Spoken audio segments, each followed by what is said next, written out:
సాయి లీలామృతము అధ్యాయము 3. సాయిబాబా జననము. అది పత్రి గ్రామమని చెప్పుదురు. బ్రాహ్మణ దంపతులకు ఆఖరి కుమారుడుగా జన్మించాడు. ఇంతకు ముందు ఆ దంపతులకు 4 కుమారులు జన్మించి వెంటనే చనిపోవుటయు జరుగుచుండెను. అందుచే ఆ దంపతులు ఎంతో ఆందోళన పడుచుండిరి. ఆ కుమారుల వలె ఇతను కూడా చనిపోయిన ఎడల మనలను ఈ జన్మ నుండి కడతెచ్చే నాదుడు ఉండడని చింతలో ఉండగా ఒకనాడు వృద్ధపకీరు దైవరూపము ఆ వీధిన వారి వెంటి ముందుగా భిక్ష యాచించుటకు వెళ్ళుచుండెను. ఆ దంపతులు ఆ ఫకీరును గాంచి పిలిచి, బాబూ, ఈ బాలుడు మా ఆఖరి కుమారుడు. మాకు పుట్టిన కొడుకు అందరూ పుట్టగానే చనిపోవుట జరుగుచుండెను. మాకు వృద్ధాప్యము దాపురించినది కనుక ఈ బిడ్డనైనా బ్రతికించే మార్గం చెప్పుడని ప్రాధేయపడిరి. అంత ఫకీరు ఆకాశము వంక పలుమార్లు క్రిందికి పైకి చూసి వారితో ఇట్లనియే, తల్లి, ఈ కుమారుడు చనిపోతాడని భావించుచున్నారు కదా. ఇతను మీ దగ్గర ఉన్నా ఒకటే, నా దగ్గర ఉన్నా ఒకటే. అందుచేత ఈ పిల్లవాణ్ణి నాతో పంపుడు. నేను సరియైన మార్గంలో నడిపించేదా. ఇక మీదట తటస్థపడిన తిరిగి మీకు అప్పచెప్పేదనని ఆ బాలుని తన వెంట గొనిపోయెను. ఆ ఫకీరు ఆ పిల్లవాడిని ఎక్కడికి తీసుకెళ్లాడో, ఏమి చేశాడో ఎవరికీ తెలియదు. కానీ సాయిబాబా తల్లిదండ్రుల గూర్చియు, జననము గూర్చియు, జన్మస్థానము గూర్చి గాని ఎవరికి ఏమీయూ తెలియదు. ఆ తరువాత 12 ఏండ్లకు అతను చిన్న ఫకీరు వేషధారుడై షిరిడీలో కనబడెను. అప్పుడు ఆ రూపురేఖలు అనగా ఆ మాసిపోయిన దుస్తులు, ఆ శరీరము అక్కడి ప్రజలు గాంచి ఒక పిచ్చివాడుగా తలంచి అక్కడి పిల్లలు అతనిని రాళ్లతో కొట్టగా వెంటబడి అల్లరి చేయగా ఆ చిన్న ఫకీరు షిరిడీ వదిలి వెళ్ళిపోయెను. ఆ చిన్న ఫకీరు ఒక గురువును ఆశ్రయించి వారి వద్దనే ఉండి సర్వసిద్ధులు సంపాదించుకుని మహాజ్ఞానియై సంచరించుచుండెను. షిరిడీ పుణ్యస్థలమనగా మారుట. మహారాష్ట్రములో అహ్మద్ నగర్ జిల్లాలో గోదావరి తీరములో అనేక పుణ్యక్షేత్రములు వెలసినవి. ఆ ప్రాంతమందలి ప్రజలు భక్తి శ్రద్ధలతో స్నేహభావముతో మెలుగుచూ సుఖపడుచుండిరి. మంచి ప్రవర్తన కలిగిన ఉత్తమ జాతి వంశము వారు. బ్రాహ్మణులు, క్షత్రియులు, వైశ్యులు వారి వారి ధర్మము తప్పినప్పుడు, అధర్మము ప్రబలినప్పుడు, అన్యాయము జరుగునప్పుడు, హింసాకాండ మొదలైనప్పుడు, వారిలో వారు కలహించుకున్నప్పుడు మహాపురుషులు ఉద్భవించి వారి కర్మలకు పరిష్కార మార్గములు చూపించి వారిని పునీతులను చేయుదురు. అదే విధముగా జ్ఞానదేవు, రామదాసు, తుకారాం, నరహరి, ఘోరా, జానాబాయి, మీరాబాయి, సంత్ జ్ఞానేశ్వరి, ఏకనాథుడు మొదలగు వారు అవతరించిరి. వారికి గురువులైరి.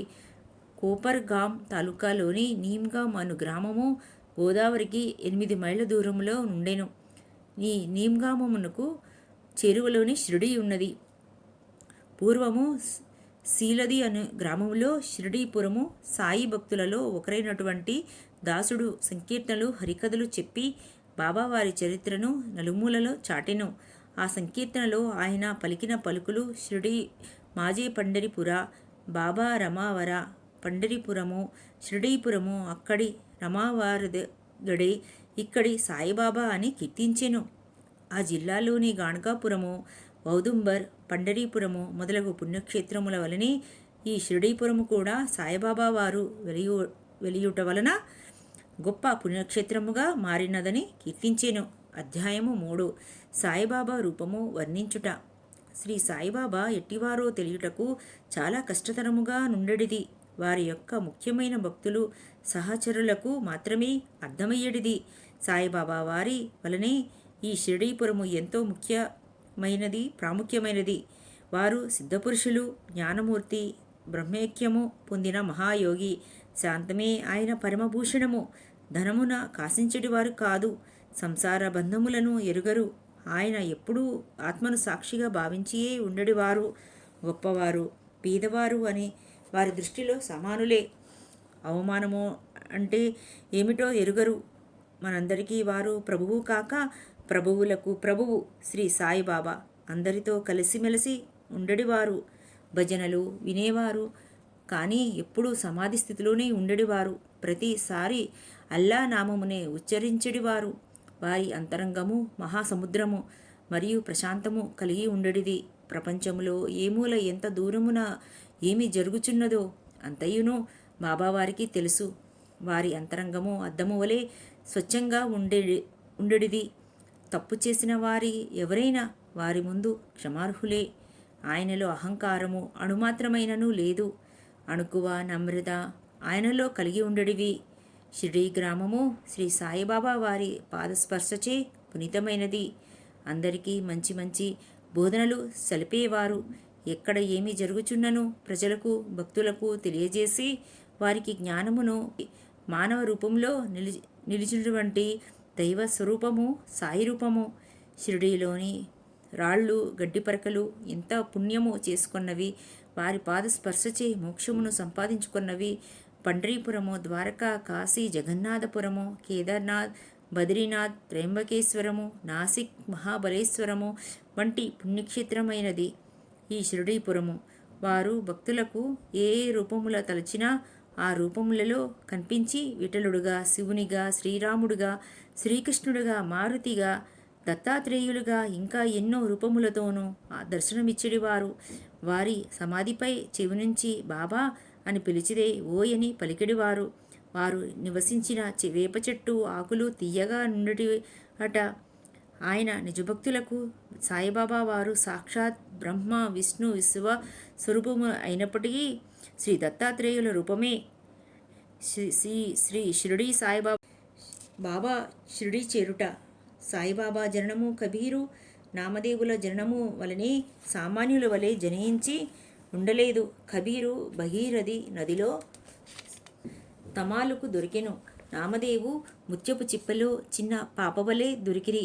అలాగే శ్రీ సాయి జన్మఫలము కూడా అని భావింపవలెను. బాబా అయోని సంభవుడు. బ్రహ్మజ్ఞానిగా షిరిడీలో వేప చెట్టు క్రింద అవతరించెను. కలలో కూడా బాబావారు ప్రపంచ సౌఖ్యములను కాంక్షించి తలచడివారు కారు. మాయను జయించెను. పంచభూతములను సాయి అధీనంలో నడిపించడివారు. చలికి వణకక వేడికి తట్టుకొని వర్షములో తడిసి ఎప్పుడూ వేప చెట్టు క్రిందనే ఈ చక్కని చురుకైన అందమైన 16 బాలుడై కూర్చుని ఉండుటను బాబా పాదదాసియగు నానాచోప్దార్ తల్లియగు ముక్తి వర్ణించుండడిది. ఆమె చాలా ముసలిది. ఆ చెట్టు క్రింద బాబా కఠినమైన తపస్సులోనే ఉండుట గాంచి ఆ ఊరి ప్రజలు చాలా ఆశ్చర్యమునొందిరి. పగలు ఎవరితోనూ కలిసిడివారు కారు. రాత్రులు ఎవరికీ భయపడువారు కారు. పగలు ప్రపంచము మెలుకొనిన సాయి తపస్సు నందుండివారు. రాత్రులు ప్రపంచం నిద్రపోతున్నా సాయి మెలుకొని ఉండడివారు. ఆయన రూపురేఖలు ముఖ లక్షణములు ఒకసారి తిలకించిన ఎవరినైనను సాయికి దాసులు అవ్వవలసినదే. ఆయన వయసున బాలుని వలె కనిపించినా ఆయన చేసే పనులను బట్టి మహాత్ముడుగా భావించవలసినదే. ఒకనాడు షిరిడీపుర దేవత అయిన ఖండోబా ఒకతనికి పూనగా సాయి ఎవరని అచ్చటి ప్రజలు ప్రశ్నించిరి. అప్పుడు ఖండోబా పూనిన గణచారి అచ్చట ఒక స్థలమును ప్రజలకు చూపి తవ్వమని చెప్పెను. ప్రజలు పారలు గడ్డపలుగులు తెచ్చి తవ్వగా కొన్ని ఇటుకలు వాని దిగువన వెడల్పాటి రాయి ఒకటి కనిపించెను. ఆ రాయిని నెట్టి చూడగా ఒక సందు కనిపించెను. అచట 4 దీపములు దేదీప్యమానముగా వెలుగుచుండెను. ఆ సందు నుండి లోపలికి పోగా ఒక భూగృహము కనిపించి నది. అందులో జపమాలలు, కర్రబల్లలు, గుహముఖ కట్టడములు కనిపించెను. ఆ బాలుడు ఎక్కడ 12 సంవత్సరములు ఘోర తపస్సు నాచరించినని ఆ ఖండోబా పూనిన గణాచారి తెలిపెను. అటు తరువాత ఈ బాలుడు ఎవరని అడగగా అది అతని గురుస్థానము. వారి సమాధి అచుట ఉండెను. అందుకని దానిని రక్షించవలెనని చెప్పెను. వెంటనే తవ్విన చోట యథాప్రకారముగా మూసివేయుడని చెప్పెను. అందుకనే ఆ వేప చెట్టును బాబావారు పవిత్రముగా చూచుకొనుచుండెడవారు.